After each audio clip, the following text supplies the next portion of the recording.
Alright, so that's all the intro. We've covered a lot recently in terms of theory, and we've done 1 or 2 calculations. Okay, this particular unit, okay, looking at working capital and current asset management, is quite theoretical. There aren't really any workings here to consider. There are more later on when we actually look at the cycle.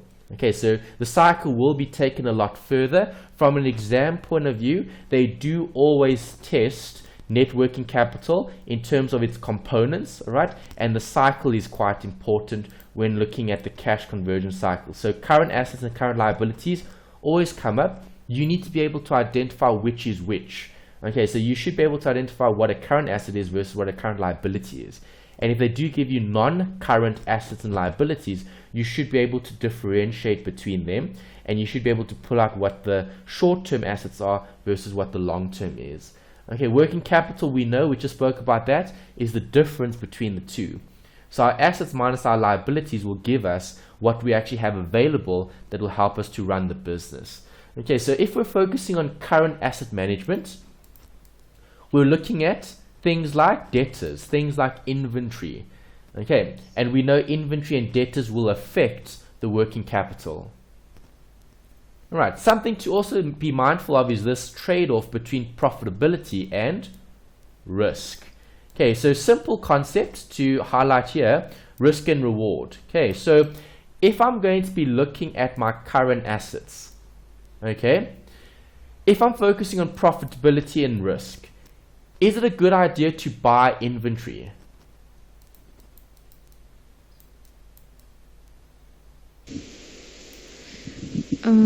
Like I've said earlier, it's only if you require it, then you buy it. You can't buy it unnecessarily. Yes, and if we are buying it, okay, so what would the effect be on profitability and what would the effect be on risk? Would buying more inventory help profitability? No, there's a chance that it won't get sold or it won't get used up. Okay, possibly, but if we just assume that sales isn't a problem, do you agree buying more inventory? Remember, you've done EOQ. Okay, well, actually, we'll do EOQ later in this module as well. You might have covered in other modules. I know in management, some of the modules there cover EOQ as well in terms of operational management. So the MNO modules, look at that in a bit more detail. But if I focus on inventory as an asset that I'm investing in, if I buy larger, if I place larger orders, is there a benefit there in terms of profitability? Yes, when you sell it. Okay, so buying large or placing larger orders of inventory. So would you buy one item? Would you buy one radiator at a time for your company, or would you buy several? Well, we actually manufacture. Oh, you manufacture. Okay, so yes. All right. So if we're thinking about your customers, if your customers buy one radiator versus if they buy several, is there a difference? Yes, if they buy one, it's not going to be. It won't work for us. You have to buy large quantities for us to obviously make a profit. Yes, exactly. So in terms of profitability, if we're buying large items of, or if we're buying many items of inventory, it's going to help profitability because you reduce your costs. If I'm buying in bulk, the unit cost per item decreases, and therefore my cost of sales would decrease. If my cost of sales is decreasing, that would increase my profitability. Okay, so let's assume this company is going to be selling, 10 in total. All right, irrespective of how much inventory they have on hand. Do you agree? Yeah. Okay, so now the debate is around profitability and risk. So in order to sell 10, I require inventory of, I pressed the, okay. If I'm selling 10, I require inventory. Okay, this is a bit too low. The menu comes up when I type, so I need to write that there. Okay, that's better. Okay, inventory. Right, so if I'm selling 10, I'm going to require inventory, to meet that demand. Okay, and let's say the inventory that I require to make sales of 10 is 6. Okay, so I need 6 inventory to make 10 sales. Right, if I buy each unit separately, one, okay, this could be maybe millions even, okay, 10 million, 6 million, right, in terms of inventory. So in order to make 10 million rand worth of sales, I'm going to need 6 million rand worth of inventory. Is it worthwhile buying 1 million, 1 million, 1 million of the different items that I'm buying? No. No. If I had to buy the full 6, buy the full 6, it's going to help profitability because it'll increase profitability because now my cost of sales has decreased. But at the same time, it's going to increase your risk. Yes. Because now you're holding 6 million rand worth of stock to make 10 million rand worth of sales, but then we can discuss those things that you've mentioned. Are you buying 6 million rand worth of stock? Can you sell all of it? Is that stock going to become obsolete, or are people going to want all of it? So that's the debate that we're looking at here in terms of the trade-off between profit and risk. And that's in line with CAPM. Okay, so you've seen CAPM quite a bit. CAPM is looking at risk and reward, right? Upward or downward sloping? Upward. Correct. Why? It has a linear relationship. Exactly. So with more risk should come more return. Okay, and that's what we're focusing on here in terms of the trade-off. So the trade-off between profitability and risk is looking at the working capital, right? Is it worth investing more in inventory?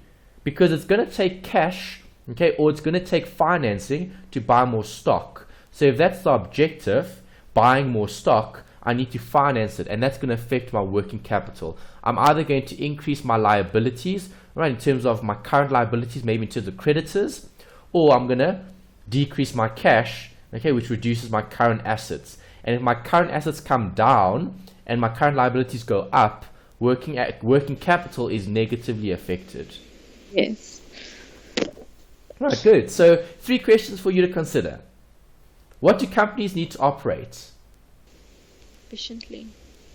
Cash. Yes, okay. Companies need day-to-day resources, finances, okay, working capital to run. So liquidity is focusing on what?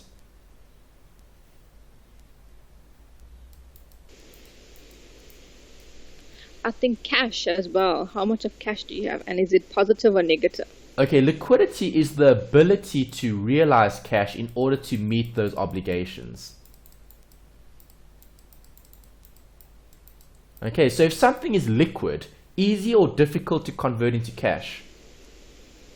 It would be easy. It would be easy. Okay, liquid assets. Liquid assets are assets that are very close to being converted back to cash. Okay, so something that's not very liquid. Okay, so property isn't very liquid as an asset because it takes several months to sell property.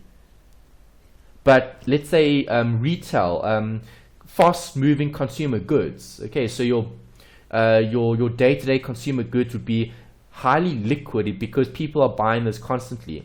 It's not going to take much time and effort to convert those items into cash. So property isn't very liquid because you can't convert it easily into cash. Inventory would be viewed as being more liquid than property because you can convert inventory quicker or sooner into cash.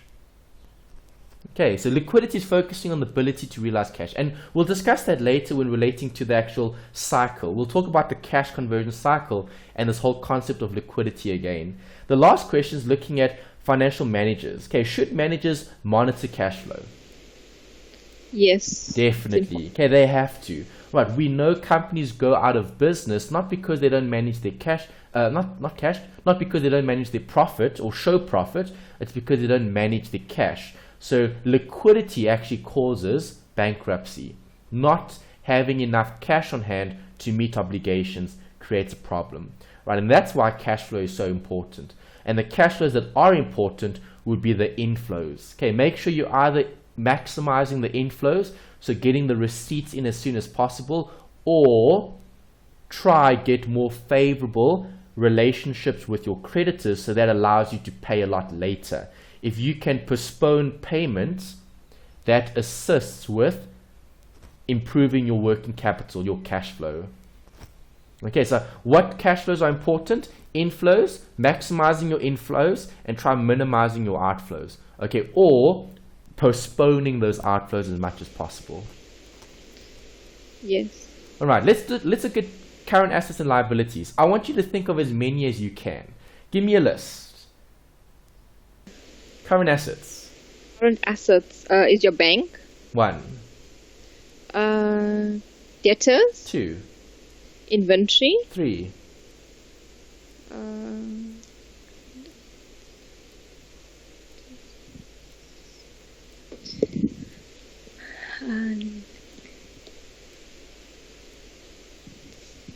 Short term, hey? What else? Yeah. I can't think of anything else offhand. Okay. Maybe petty cash. You could look at different forms of cash float as well. Okay. Current assets can also be accrued things. So like accrued income. Accrued income is similar to debtors. But is accrued income cash flow? No, it's not. No. It's just an accounting transaction. Exactly. It's an accounting entry to show a timing difference. So if I'm looking at working capital, we're only going to focus on things that actually have an effect on cash. Right, so the ones that you mentioned were perfect, okay? You've got everything. Right, don't worry about things like prepaid expenses. All right, that doesn't affect cash flow from a working capital point of view, because a prepaid expense would be something that you've paid in advance, which is actually an outflow rather than an inflow.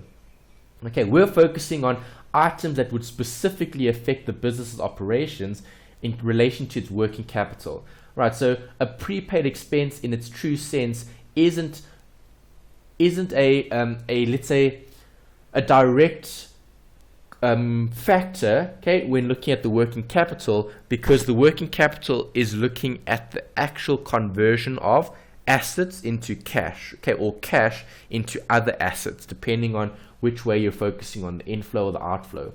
Right, so the ones that we'll be focusing on here would be the inventory, the cash, the debtors, and then any cash equivalents, things that are similar to cash when discussing the working capital, okay, the net working capital. Liabilities? Current liabilities will be bank overdraft. Yeah. Short-term loans. Good. And another big section is the opposite of a debtor. Oh yes, your accounts payable. Correct. Good. Okay, so those are the big sections that we'll be looking at. Okay, as I said earlier, you get other accounting entries to provide for other adjustments in terms of timing differences, which create a liability. So not paying something today creates a current liability to pay tomorrow. Okay, but there's no cash flow there. The cash flow only occurs when you actually make the payment, right? Yes. Okay, so that's what financial management is looking at. It's looking at more the receipts and the payments, looking at things from a cash basis, not looking at things from the accrual basis. Right, accountants love their accruals because they're looking at earned and incurred, okay, in terms of their income and their expenses. From a financial management point of view, that doesn't make a difference in terms of the overall scheme of things, because we don't care about when we earn or when we incur income and expenses. What we're worried about is when do we pay those expenses and when we receive the cash, because that's what the financial managers need to look at when managing the operations, okay, when managing the cash flow in order to meet the obligations, okay, which is liquidity. Okay, remember, companies that don't meet obligations aren't liquid. They don't have liquidity because they cannot meet those short-term obligations. And that's the biggest challenge. The challenge is, can you meet your obligations? If you can meet your day-to-day obligations, you will never ever go bankrupt. You'll continue operating for the foreseeable future.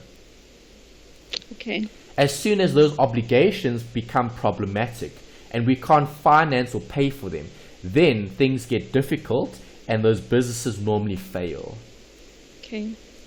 All right, so your opinion, Melanie, what conclusions can you make if you see a company that has net working capital where their current assets are greater than current liabilities? What would the conclusions be? What view would you have? What opinion would you have on that business?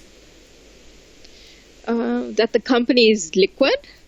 Okay, so if they are liquid, expand. What conclusion? So that's a statement. The company is liquid. Perfect. So now, what factors could you consider, or what possible points could you, or that could give rise to that?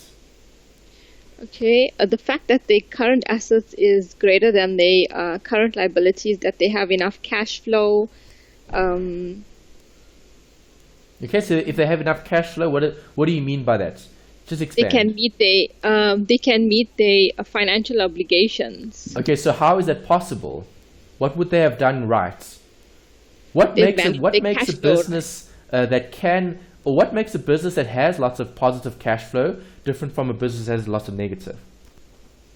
They're managing their cash flow properly. Correct, they are managing, you're right. Yeah. I agree with that. So I'm happy with your first bit. So you're stating that companies that have positive net working capital, i.e. current assets greater than liabilities, that's a really good place to be. And they've got liquidity, but why? What could some of the possible conclusions be? What could you tell me about the inventory, for example?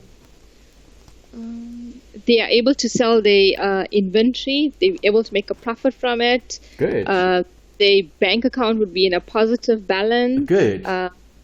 And they obviously, their debtors are paying like they should be. Good. And they're able to pay their creditors. Perfect. See, that's excellent. See, that's brilliant, because now you've looked at the actual causes. So obviously the symptom could be not having sufficient capital, okay, working capital, right? And then you would have to you'll have to dig a bit deeper, okay, to find the actual root cause. Okay, so what you're mentioning there is great to motivate why a company would have current assets exceeding their current liabilities for all the reasons that you've mentioned. Okay, that's brilliant. Okay, so now let's look at the opposite. What conclusions would you make here if the company has less assets than liabilities? Okay, the poor cash management, the inventories obviously will be too high, so they're unable to sell all that inventory. Good. They're buying too much. They're unable to meet their financial obligations. The bank account is probably in a negative balance. Good. What about their creditors? Are they paying? Aren't they paying? They're buying more than they should be buying. Okay, good. Yeah, so they're a bit overextended, perhaps? Yes. Well done. Okay, so those are excellent. So you did a really good job there in terms of identifying, again, those causes. So we know what we should have and we know what we shouldn't have. The big question is, why do we have what we have? Right? Is it because of inventory? Is it because of our creditors? Is it because of our debtors? See, we need to dig a bit deeper to get to the actual root cause. And that's why when dealing with financial statements, there's 4 of them. So what are the 4? Quickly name them for me. Sorry, say that again. Quickly name the 4 statements for me. Financial statements. The statement of financial position, statement of income and expenditure, statement of changes in equity, and cash flow statement. Great. So looking at those 4, which statement provides information about the structure of the firm's investments? Investments would be the cash flow statement. Okay, well, cash flow would definitely give you indication in terms of where they're spending money, okay, in terms of operating, financing, or investing. But if we're looking at the structure, we'd be looking at maybe the debt and equity, okay, so the assets and liabilities. Right, so if we're focusing on a specific statement, cash flow would be best because it looks at all of the different categories, okay, operating, the investing, and the financing. Right. Yes. If you did have to focus on one of the other statements, then you'd have to look at specific areas in those statements. But if it's focusing mainly on the structure, okay, you don't see structure in the comprehensive income, right? No. No, the only thing that you see in the comprehensive income statement that relates to structure is the interest payments. Yes. Okay, so if I see a company with more interest on their books, does that mean they've got more or less debt? They've got more debt because they're paying a lot of interest. Exactly. See, and those are things that we could look at in terms of operation. So looking at what the interest line item is on their statement of comprehensive income gives us insight in terms of the structure. It doesn't tell us about the equity though. That's the problem with that statement. Okay, if I look at financial position, then I could look at the liabilities and I could identify, well, all right, they've got so much sitting in non-current and so much sitting in current. and that will give us an indication of their structure. How much debt are they using in the business? What is short-term, what is long-term? If I wanted more detail about the structure in terms of equity, then the statement of changes in equity would be the best, because then I'll see how many shares have they issued. Do they have pref shares or do they have ordinary? And if they've got both, how much dividends are they paying on those different types of shares? And what was the dividend that they were paying? Okay, is this a company that pays lots of dividends, or is this a company that doesn't? So which statement provides the best information about the firm structure? Okay, definitely the cash flow, all right, because that covers all three. Okay, and the financial position gives us an indication about the A equals OE plus L. Okay, so that's financing in terms of debt and equity. Okay, cash flows look at areas where I'm using the cash, and the financial position is looking at areas where I'm spending it, or not spending it, but investing it. Okay, is it in the assets, the liabilities, or the owner's equity? Okay, so statement of financial position would be also part of the discussion there in terms of the owner's equity being the equity part of the statement, and then the liabilities being the breakup between the non-current and the current. Right, so the different statements all give us different, let's say, how can I put it? A different focus, a different view. Right, so each statement gives you a different view on the business, and having that view helps us with making decisions. Okay. Okay, next bits. The firm's financial structure includes the level of investment in current assets and the extent of current liabilities. And we're looking at long-term or short-term? Short-term. Always short-term. Okay, always short-term. But earlier on, we spoke about this, balancing profitability and risk. Okay, so I mentioned quite a few examples there when looking at risk and reward. We're looking at inventory. If we're focusing on this, firms have to manage all of these. They can't only look at the inventory. So I looked at inventory earlier. We were discussing the balancing act between buying more stock, which would increase profitability but also increase risk. And that's a balancing that we're going to have to do in terms of our decision making. So is it worthwhile placing bigger orders of inventory to try and maximize the profitability in terms of reducing the net cost or the unit cost of each item, okay, versus carrying too much stock, which creates more risk because now I've got to store it, I've got to hold it, I've got to maybe take out more insurance for it, I've got to keep it safe, and that could be a disadvantage. Right, so I want you to choose one of the others. Trade receivables or cash and short-term investments, trade payables, accruals, borrowing. It doesn't matter which one you choose. Obviously, firms need to manage all of them. Okay, yes. So, okay, maybe just a note here. These accruals, are these accruals referring to the accounting accruals or other? It's similar to the accounting, but it's different because the accruals there are looking at things that we haven't paid. Okay, because that's a form of financing. Right, like wages. Is wages an accrual? No. It is, because when do you pay your staff the wages? Weekly. After they work. Oh, yes. Okay, so it's an accrual because you get a benefit now and then you only have to pay it later. So it's in a form of like a payable. It's almost like a liability. Okay. Okay, because think about it. You work the whole month and then you only get paid at the end. Yes, that's true. So you've financed your company's operations by giving them a month's effort, all right, only for compensation at the end of the month. Yes, true. Okay, so the company would be able to use the labor, the output from the labor during the month to benefit operations, and then only have to make payment later. Yes. Okay, all right, so can you choose one of those others? Not inventory. Inventory we discussed a lot earlier. So choose a different example, and I want you to discuss this. The balancing act between profitability and risk. Okay, I'd go for trade receivables since I'm in debtors. Perfect. Okay, so tell me about debtors. What's the balancing act that you need to consider in terms of the profitability and risk?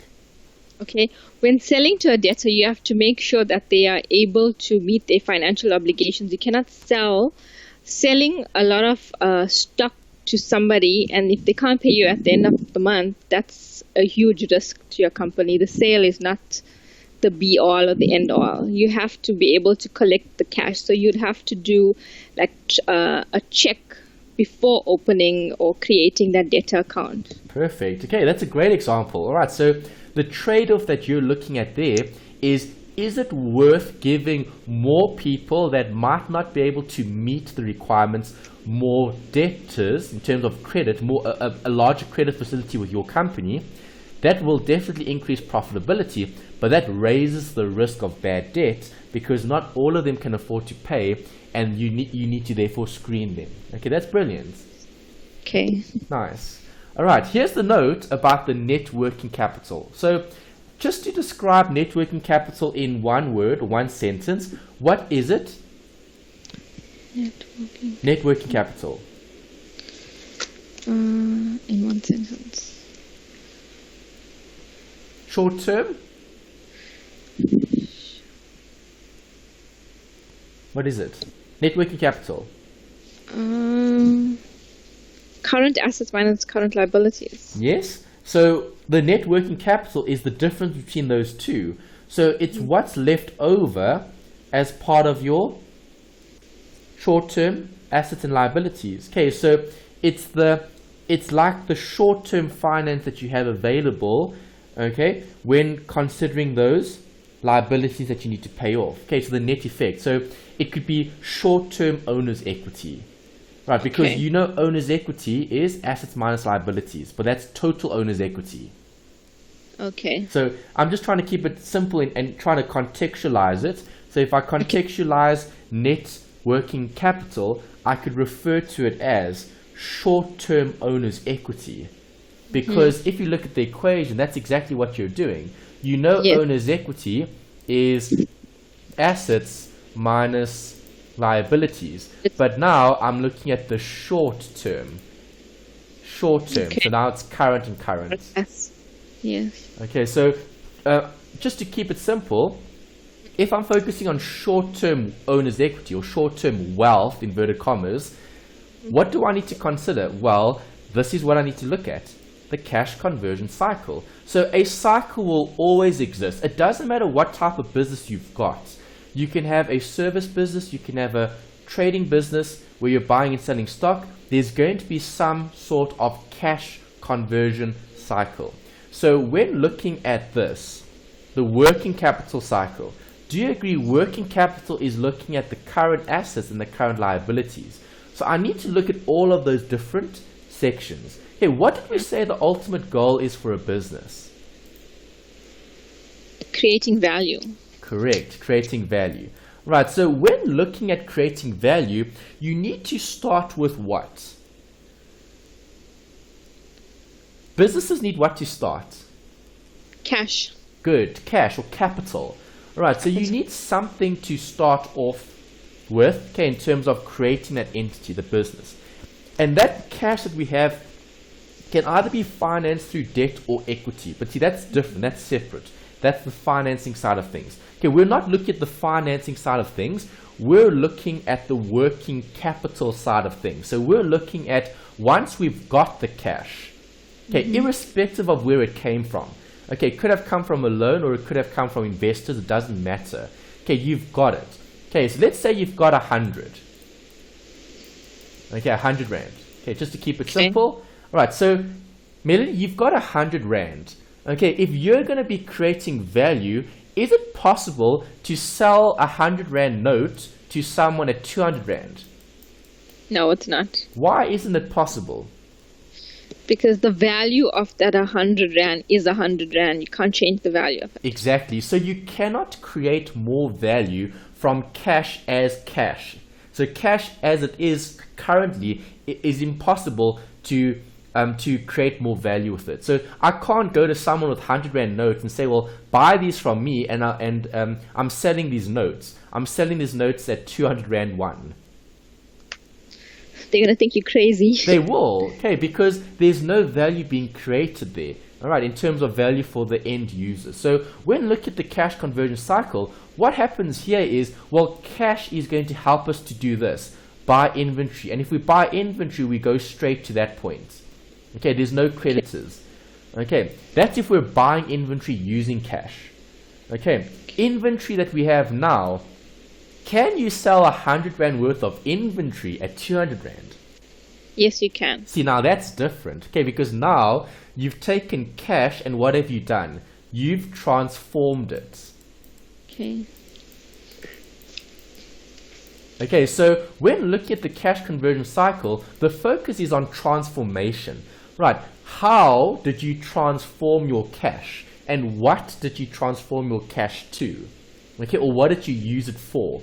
Right, so if I used cash, if I take 100 Rand, okay, and I buy 100 Rand worth of inventory, well, that's great. Okay, you could then sell it as well. Okay, then it goes back to cash. Okay, so I take cash, I buy something for 100 Rand. Okay, I know you spoke about clothing a while back in some other examples. So let's say we buy a 100 Rand item of clothing. Okay, a t-shirt. Okay, we buy a t-shirt and we sell the t-shirt at 150 Rand. Have we created value?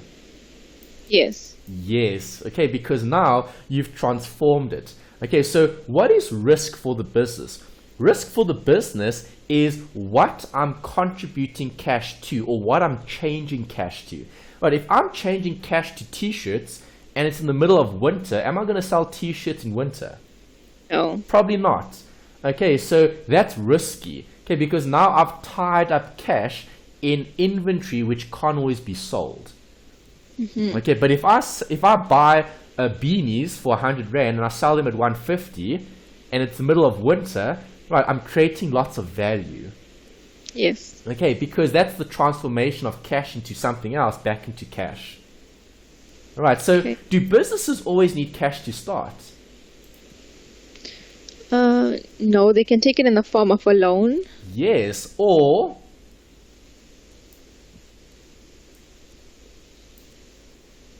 they can buy on credit. Correct, creditors. Right, so do you agree in any situation, businesses can start with nothing? Why? What does the business just need to do? They need to create value. The business needs to find someone who's willing to trust them. Yes. Okay, because business is about trust. So let's assume we're unemployed, okay, and we're homeless, and there's like no opportunity for any formal work. So what do we have to do to create a success, to create something of value? Well, we would have to create trust with a supplier, right? And in Durban, you guys probably have more factories, more industry, because you guys are so close to the harbor. So you guys get lots of resources coming in. Yes. So in that sort of environment, if we look at inventory, so for example, you're not going to find a vehicle manufacturer up in Johannesburg because that just doesn't make any sense. Because why would you have to import all the materials? I mean, like you said, radiators and all of that, radiators, other car components.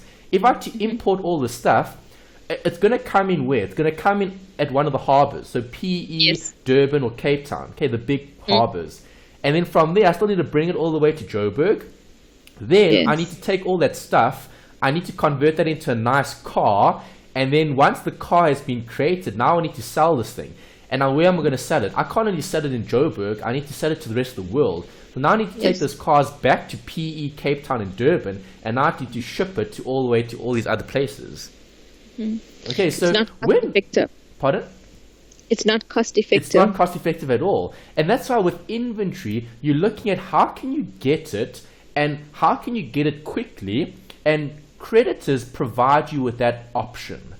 Okay, and that's why as much as you don't like your creditors because you're always paying them, yes. Okay, you should pay them and you should manage that relationship. Because if you manage your relationship with your creditors, think about this. If you've got 30 days of credit, so you can buy things for 30 days before you have to pay them. Okay, that's not a bad situation to be in, because you could ask someone for stock. Go to a company and say, well, I'll sell your stock for you. Okay, you don't have to pay me to do it, right? But then give me 30 days to pay you back. Right, because what opportunities does that give you? That gives you the ability to sell it to realize cash and to then make more cash with that cash, and then only after 30 days do you have to actually pay them back. Right, so it's trust. So creditors give you an ability to finance the operations of your business. Okay, 60 days. If you have 60 days to pay, that's even better, because now I can earn a whole 30 days worth of interest on, inverted commas, the inventory that I've sold, okay, the stock that I've sold, and then only after the 30 days do I need to actually pay back the supplier, the creditor. Yes. Okay, so when looking at this, the working capital, the cycle is focusing on this. The circulation that changes form, and the net working capital is the difference between the two. Okay, so if I started with 100, okay, and I then, okay, let's say I start with nothing. Let's do that. Okay, let's picture this. Okay, simple example. Someone who has nothing starts with nothing. Okay, what does that person do? That person goes to a creditor, a supplier, and that supplier has a lot of products that they're wanting people to sell, right? That creditor is going to allow that individual or business, okay, to take product today and to sell it for 60 days. Okay, so they give you 100. Because you're a risky person, no one knows who that individual is, no one knows that business. The creditor's not going to give you a lot. Okay, but they trust you enough with 100 Rand worth of stock. Okay, so what does that person do? That person says, well, I can sell that stock. If I can't sell that stock for cash, I can sell it to someone else on credit. Okay, let's say we assume they sell it at 150. Right, that debtor is going to pay back some of the amount. Let's say the debtor doesn't pay all of it, but they still pay back 100. Do we have something left over? Yes, we do. Yes, we do. We've got the 100 Rand. So now we could pay off the creditor for the 100 Rand worth of stock that we get. Okay, if the debtor does pass the full amount, I'll have 150. Yes. So what has happened now? Have we created value? Yes. Yes, because now of the 150, I'm only going to be paying back 100, which leaves me with 50, which is the working capital, the net working capital. Okay. Okay, so do companies want cash conversion cycles that are very long or very short? Short. Yes. Why short? I think it's better to manage your cash flow, because everything here affects cash flow, and inflow and outflow. Correct. And do you agree? Think about it. So now, all right, let's imagine this process took 60 days to do. All right, so after 60 days, you ended up with plus 50. Is that good? No. Well, after 60 days, that's a long time just for plus 50. Yes. So now, what happens if I can speed up the cycle? And what happens if I can take stock today at 100 and I can sell at 150 and get 150 tomorrow? And that's a 1-day cycle. What's the view?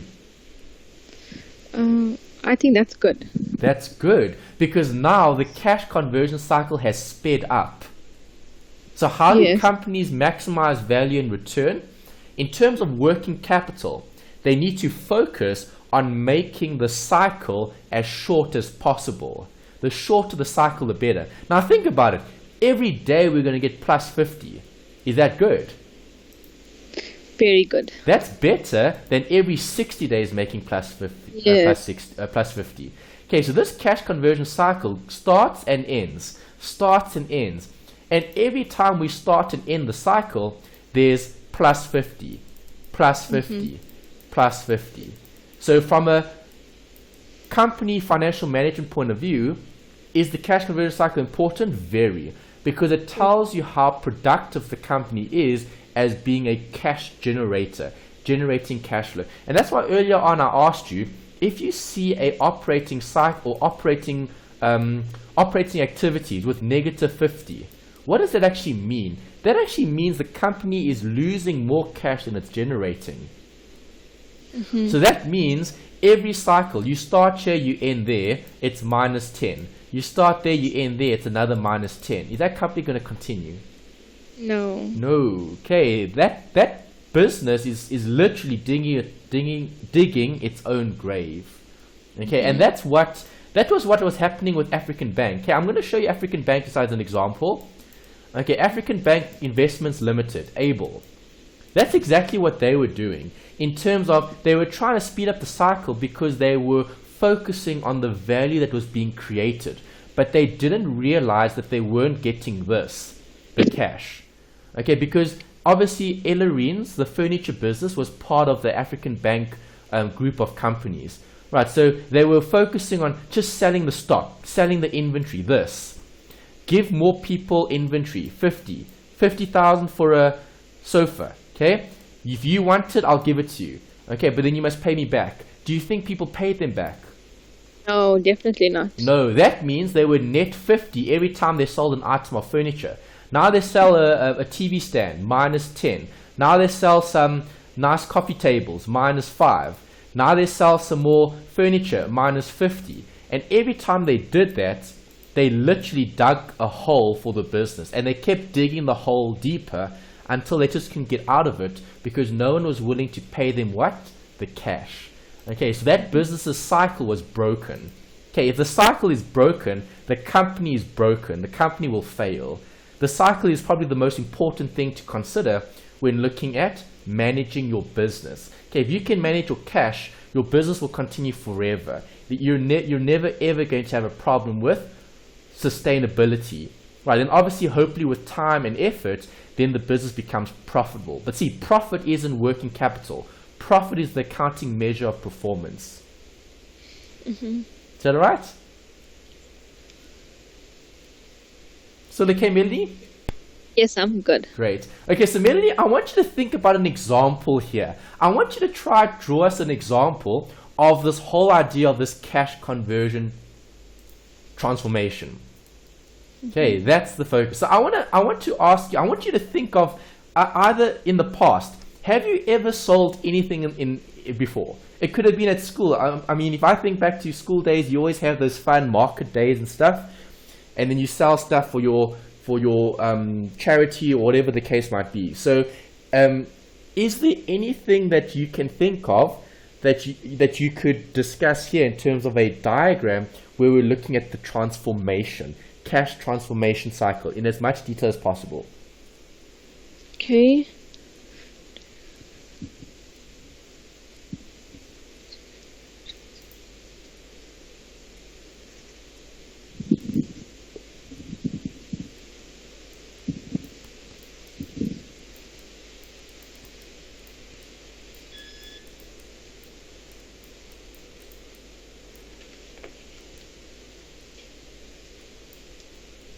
What example do you have?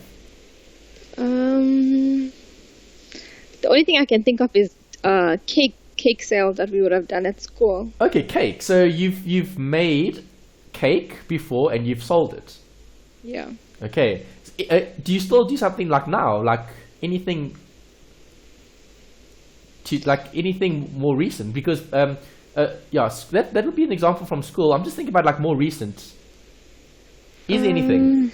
I don't know. No, nothing I can think of. You're not like, I don't know, maybe, I mean, you're working in an office, maybe like Avon products. I know a lot of women that are in like beauty and stuff, they can sell those Avon products.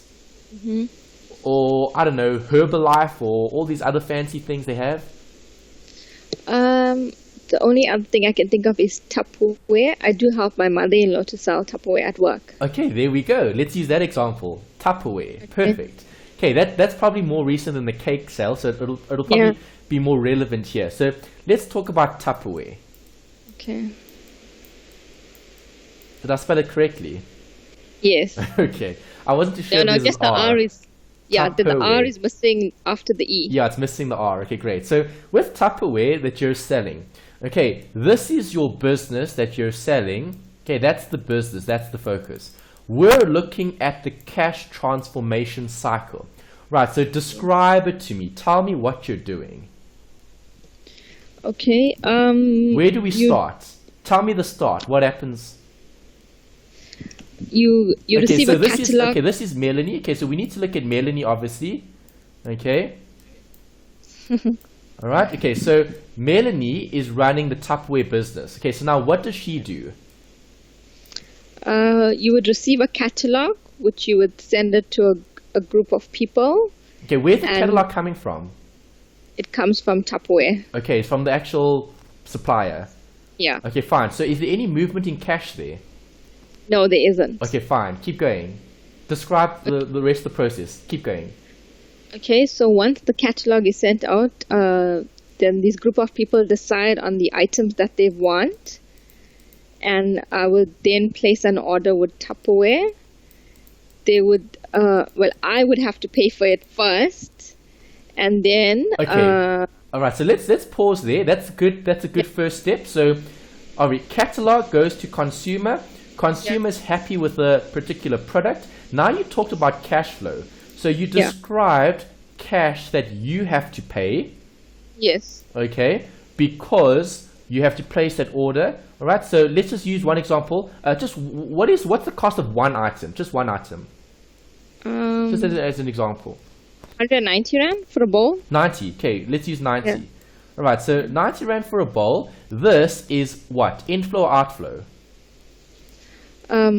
I would be paying for it, so it would be my outflow. Correct. There's an outflow. Okay. Are they not willing to give you those bowls ahead of time? So can the supplier not supply you 90 ahead of time? No, they wouldn't. I would have to pay for it first, and then it's up to me to receive that money from the consumer. Oh, okay. So it's a bit different. So maybe if you had to negotiate better terms with your supplier, and so for example, now at the moment you're net negative. Yes. Okay. But that's fine. I mean, that's the first step in terms of the actual transaction. But obviously having sold it, then there'll be the inflow that would meet that outflow. But yes, if we could finance that externally, if we could find a supplier that was willing to give us these bowls before having to pay, then that eliminates this completely, which now gives us a starting point of 0, but yes, we get cash first, which is what we get from the customer. Okay. Okay, keep going. Now what happens? After you've bought the bowl, okay, I would then issue the bowls to the consumer and they would pay me the cash.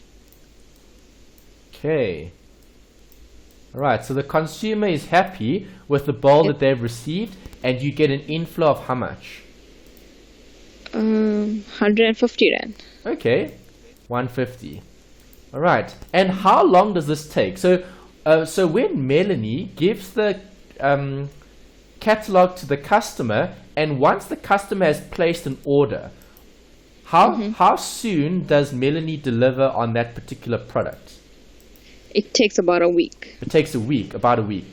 Okay, so day 1 would be the customer placing the order. So day 1 would be when you would place the purchase of that item. So day 1 would be an outflow of Cash. 90. Okay, when does the customer actually pay you the 150? Do you sell on credit or not? Do you also get cash? Yes, no. It's They all pay cash. me the money. Yes, it's Okay, all cash. all right, perfect. So we'll say on day 7. Okay, Yes. so day 7 is when that occurs. Okay. All right, so why does it take 7 days and not 2 days? Does it take shorter sometimes? It Okay, does does it ever shorter. take longer than 7 days? No, it doesn't. Okay, so that's good. So see, you have a very short cash conversion cycle, because if we had to focus on it from a theoretical point of view, okay, so you had to start with cash, okay, cash was the 90, right? You didn't have a creditor. So if I'm drawing the diagram, cash became inventory, Yes. okay, which was the stock that you bought. And then inventory went to the customer. There's no debtors. So it's a very short cycle. You've eliminated 2 of the groups. Okay, you've eliminated the creditor and you've eliminated the debtor. You've literally just gone cash into inventory, back into cash 150. Right, and that cycle took 7 days, okay, to realize plus 60. Okay, that's for one transaction. Okay, so over a 7-day process, your cash conversion cycle is net positive. Okay, so every 7 days, you come out plus 60. Okay, so if you could maximize the amount of sales that you could get, or okay, you could speed up the process, okay, your business would run indefinitely. Is this Tupperware business going to fail? No. No, because based on what we've got here, you're coming out net positive every single time the 7 days. So every 7 days, plus 60, plus 60, plus 60, plus 60. Obviously plus 60 per item. Okay, so times however many items you're selling. Yes. Okay, so yeah, so that's a nice practical example of something that you're doing currently that involves theory relating to the net working capital. Okay, remember, net working capital is managing your cash flow. Okay, managing your so for example, after the 7 days, you've got plus 60 here. Okay, so now does the business have equity? Yes, we've got. Yes, because now you've got the plus 60 here. Yes. Okay, so now if you've got plus 60, and let's say you've run this business for let's say 70 days, so times it by 10 days. Okay, after 70 days, you'll have 600 Rand worth of value sitting in that business. So now the big question comes in, well, if you've got 600 as your working capital, right, why can't I offer someone credit? Because if I've got 600, so why not let them buy on credit? If they buy on credit, I'll be able to offer more sales to more people. Because maybe not, so maybe you're missing some sales because people aren't willing to pay the cash. Yes. And other people want the bowl now, and then they'll pay you at the end of the month. Okay. Yes, that's a good point. Something like that. Okay, but yeah, that's just an example looking at this. So this was a really great example that you mentioned, focusing on this. The cash transformation. Okay, because transforming goods or services into other things and back into cash is what gives us a net working capital. Okay, positive or negative. And as long as it's positive, then just keep doing what you're doing. Okay, so should Melanie keep selling Tupperware? Yes. Definitely, because looking at this, it's net positive. The cash conversion cycle is only 7 days. That means every 7 days, something is coming in.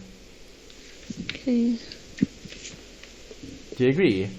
Yes. Okay, great. Okay, nice example. Thanks for sharing that. Awesome. Okay. All right. Another question here about risk. How can firms increase profits? We spoke about it earlier. Inventory. Okay. What about inventory? We buy more inventory. No, that doesn't increase profit. The selling inventory increases the profit. So selling more inventory, okay, on credit. Okay, that increases the profit. The inventory, we were debating about the risk and return. So if I stock more inventory, it reduces the cost. Remember the example. Okay, let me just highlight that quickly because I can see why there might be a bit of a confusion or a bit of a misunderstanding in terms of what we spoke about. Because I did mention inventory is going to affect profitability and risk. That was correct. Yes. But Yes. when we spoke about inventory, we weren't looking at the sales. We were looking at the cost of sales. Yes. Okay, so what we said earlier is, if I can buy more inventory in terms of a bulk purchase would reduce the cost of sales. Yes. Okay, so coming back to this example, maybe just to show that here. Okay, do you agree you said the bowls cost you 90? There's the cost price for each bowl. Yes. What happens if Melanie was willing to invest more now and she could buy, let's say if Melanie bought 5 bowls would cost $4.50. But if you bought 5 bowls from the supplier would give you a 5% discount, or let's keep it 10% so it's easier to work out. So then I would minus 45, which gives us 405. Yes. Okay, so now each bowl would be divided by, I said 8 bowls, no? 5 bowls. So divide by 5. So if I divide that by 5, it's going to be 80 rand something cents. Okay, 80 something. 5 divided by 8 is... okay, let me work it out quickly. 405 divided by 8 on the calculator is 50,65. Oh, hold on. Not 8, 5, no wonder. 81. 5 divided by 5. 81, yes. Okay, it's exactly 81, you're right. Okay, thanks. Okay, so 81. So now each bowl costs how much? 81. 81. So see, that increases profit because you've reduced the cost of the purchase. Okay. Okay, so now if we had to look at your cash conversion cycle, okay, your cash conversion cycle, only in terms of the cycle, your cycle now would be 81 and 150, which gives you 69. Okay, so now it's a plus 69 every 7 days instead of a plus 60, only because you chose to buy more bowls up front. Okay, but you see, that creates risk.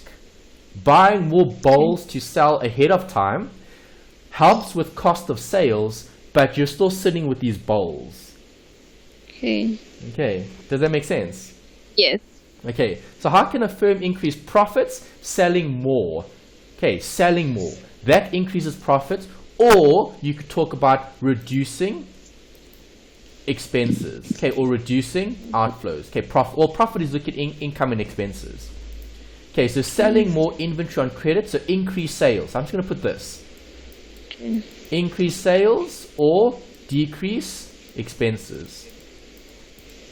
Okay, so when we spoke about inventory, we're looking at what? The decreasing of expenses, not the increasing of sales. Here we've looked at both now. Okay. Okay.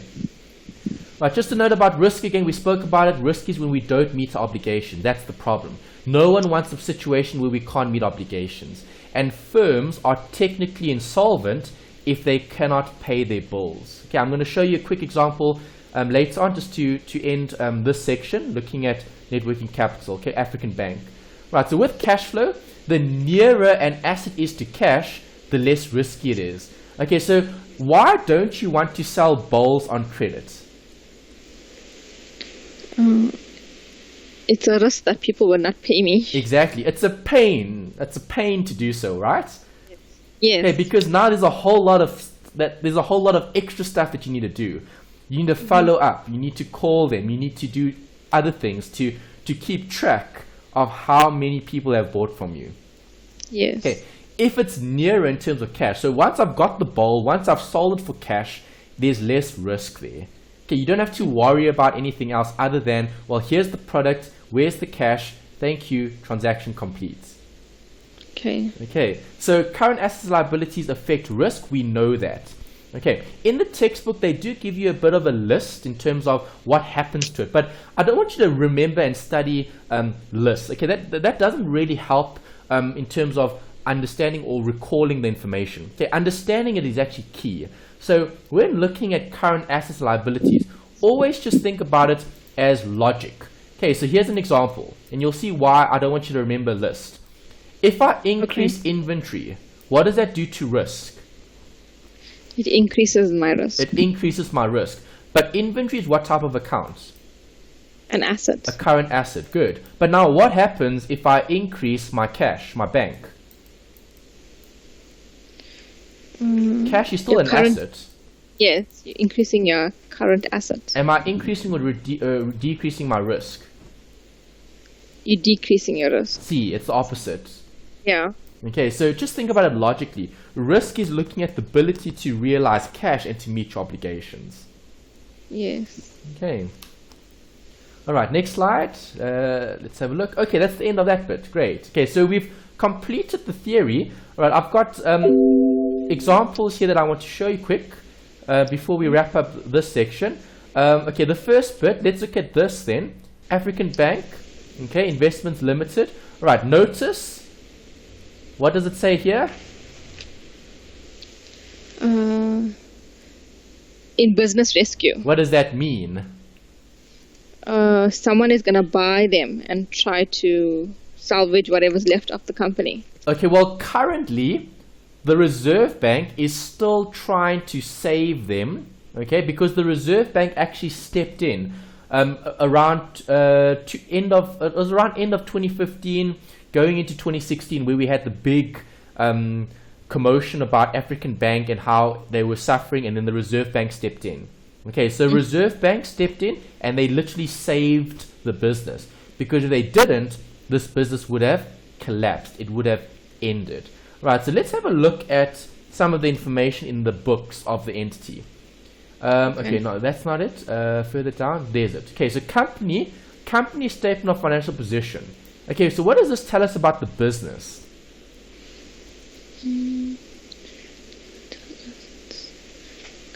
It tells us the assets and liabilities, right?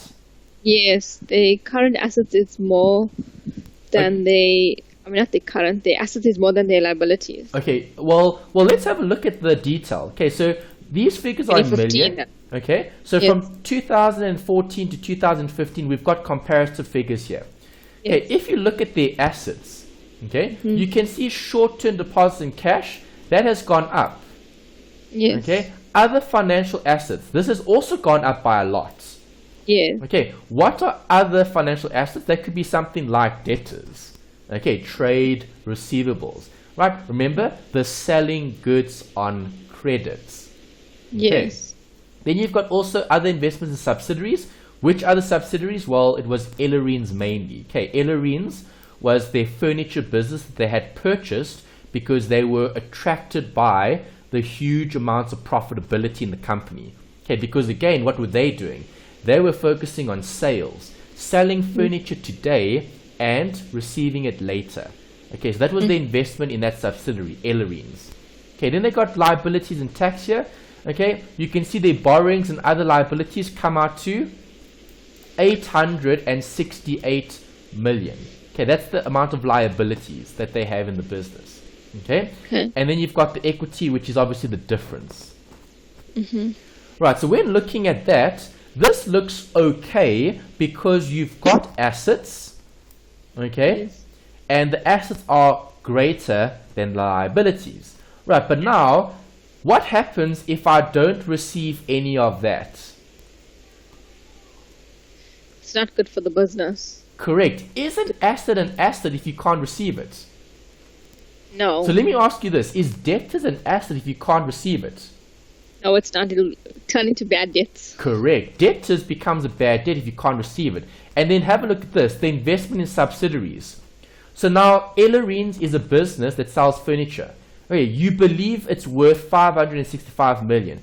But if the business can't collect its bad debt, can't collect its debtor, which creates bad debt, is that business worth 565 million? No, it's worth nothing. Yeah, it's not worth that. Okay, correct. It's worth nothing or worth less than that. Yes. Okay, so that's basically what happened. Okay, if you go and read more about the story about African Bank and what happened, okay, it's based on that. It's based on debtors that didn't pay, so loans that went bad, and customers that didn't pay Ellerines back for furniture that they had bought. Okay, so customers that defaulted. So those two line items, how much do those two line items make? That makes around 900, right? Just over 900. Yes. Around 965 million. Okay, so if I subtract 965 million from the assets, how much is left over?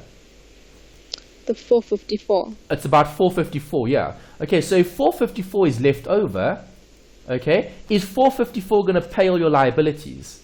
No. Definitely not. So that's what happened. Okay, they got themselves in a bad situation where they couldn't meet obligations.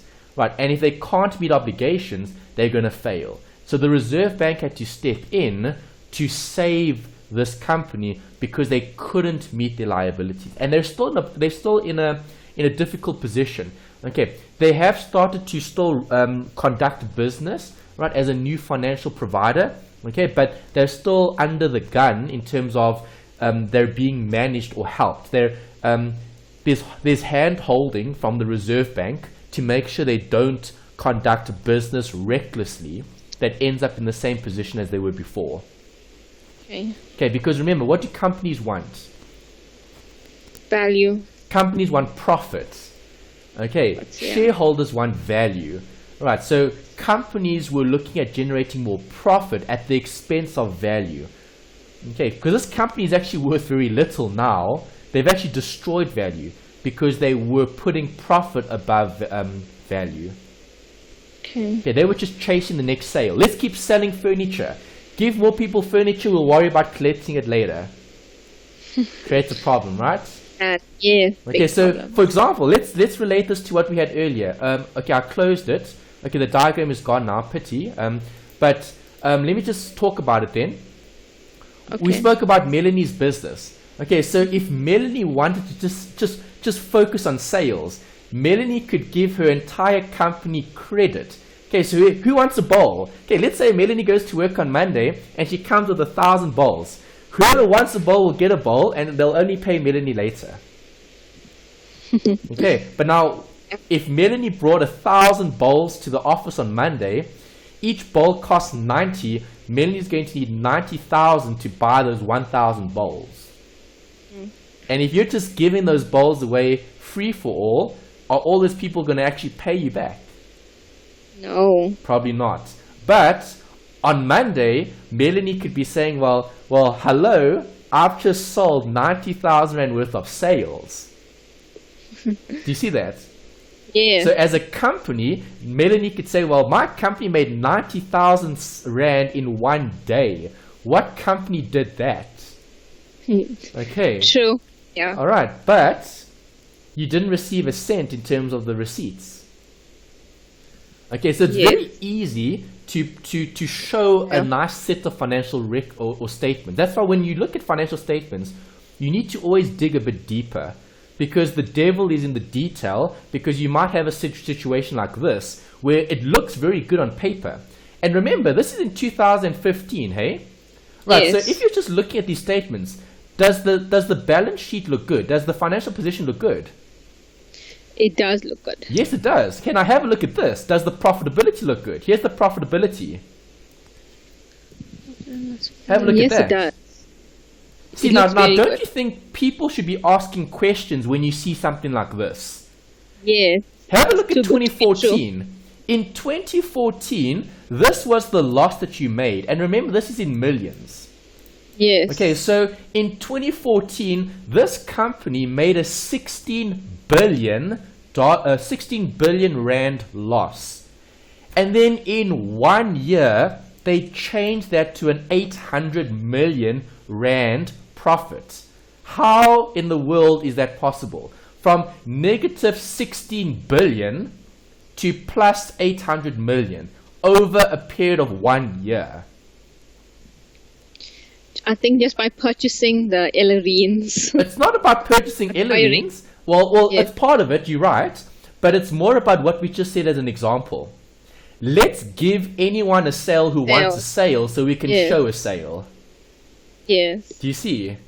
Yeah. Okay, so that's like Melanie going to the business on Monday, going to work on Monday, right? Bringing 1,000 bowls to work that you've bought. Okay, you've bought those 1,000 bowls at 90 Rand a bowl. So 90 grand. Okay, you bought 90 grand worth of inventory. Okay, you brought it to the office on Monday, and remember you're selling that at 150. Okay. Yes. So how much sales are you going to show for one day? You're going to show 150,000 Rand worth of sales on Monday. Yes. Is that going to increase your profitability? Yes, it will. Definitely. Okay, so there's profitability. So see, that's the easiest way to increase profitability. Just keep selling on credit. If you keep selling on credit, you can show massive amounts of profits. You can show a negative 16 billion Rand loss as a plus 800 million Rand profits. You see, now do you think shareholders are going to be asking questions when they see something like that? Definitely. From 2014 to 2015, yes. They don't ask that many questions. Why? Shareholders want to see profit. They want to see a return. So also it's about greed. Okay, when people see something like that, they're not asking the right questions. Okay, the right questions that they should be asking is, well, how did you change a $16 billion loss into a 800 million Rand profit? Hey, that's the question they should have been asking. Not enough people ask that question. Okay, people were so blinded by their greed, they said, well, wow, look at this business. They converted things around. Let's give them more money and let's see what they can do with it next year. Okay, see, that's what we spoke about in investments, where we spoke about fear and greed. Okay, and valuations are important. Okay, here we're not worried about that. Here we're worried about the financial management. So how do we be responsible with our stakeholders and our shareholders' finance? How do we run a business sustainably? Okay, showing a 800 million rand profit 1 year means nothing if you can't collect any of it and if you're not managing the cash flow. Okay, is that alright? Yes. Okay, great. Okay, and then I've just showed a note here, just another brief note about a cash cow. Okay, what is a cash cow? You might have heard the term before. It's a business that has a large market share and very little investment. Okay, so a cash cow is when a business has a very small outlay of cash, but the cash conversion cycle is very short and they keep churning out cash, okay, in terms of the cash conversion cycle. So maybe just to highlight that. Okay, let's draw it quickly over here. Okay.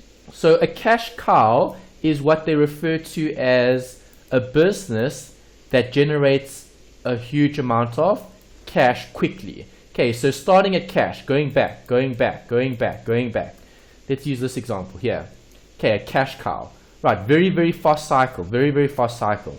Which companies do that? Cash cows. Popular cash cows. Okay. You're actually dealing with one of the cash cows at the moment. You spoke about a cash cow at the beginning. The cash cow is helping you. Is it you? No, Telkom. Bank. Telkom. Okay. Okay, Telkom's the cash cow. Why?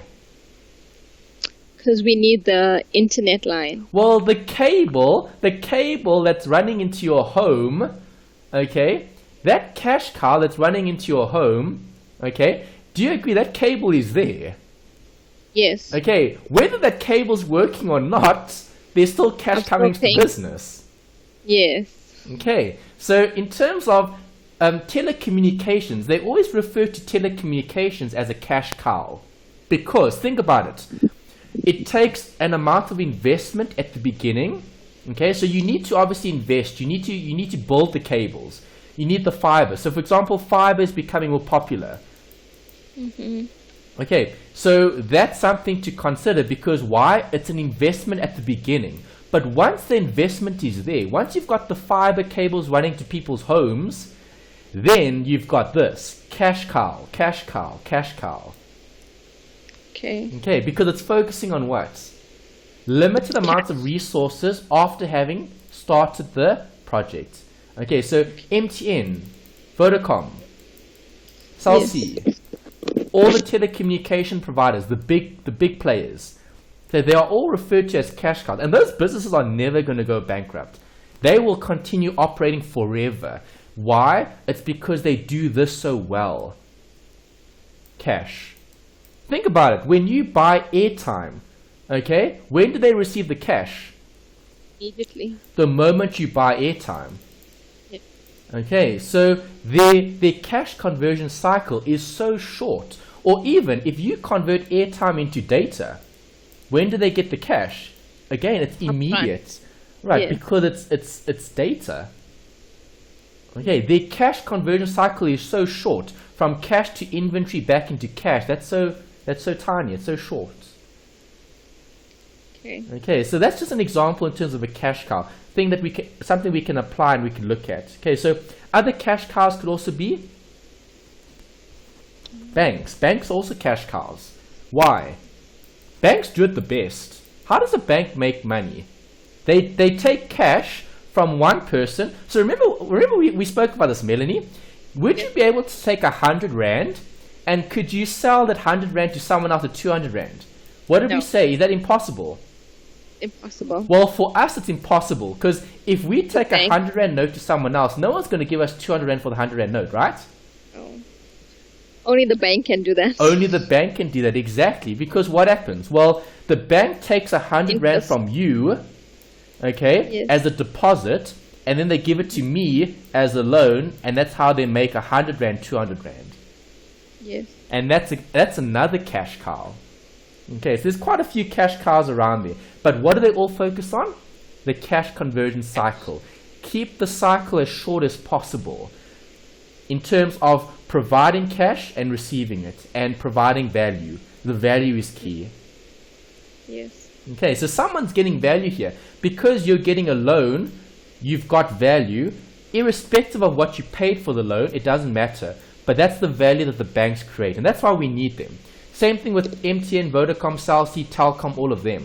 Okay, we need those services. We need the internet. We need telephone. We need mobile. We need all of that to help us with our daily lives. Yes.